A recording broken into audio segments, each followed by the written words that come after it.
సమృద్ధిని ఇస్తాను, మిమ్మల్ని కాదు మిమ్మల్ని మీ పిల్లలను కూడా నేను పోషిస్తానని బతిమలాడి రమ్మంటా ఉంటే ఈరోజు నీ బాధ ఏంటి? What is your problem? ఎన్నిసార్లు దేవుని పిలవాలి నేను? How many times should God call you?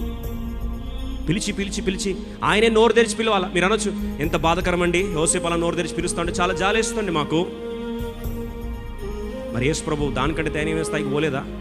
ఇదిగో తలుపు ఎత్తు నిల్చుండి తట్టుచున్నానని బతిమలాడలేదా? Was he not begging that he wanted to come and he wanted you to be with him?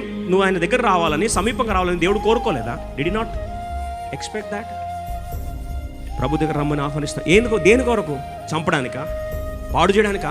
లేదా వారి మీద పగ సాధింపు చర్యలు చేయడానికి? కాదు కాదు కాదు కాదు వారిని పోషించడానికి, వారిని దీవించడానికి, వారి ఆకలి తీర్చడానికి, వారి పిల్లల భవిష్యత్తు చూసుకోవడానికి, వాళ్ళ మేలుగోరి రమ్మని పిలుస్తూ ఉన్నాడు. ఈరోజు ప్రభు ఆహ్వానిస్తున్నది కాదా అని అడుగుతున్నా.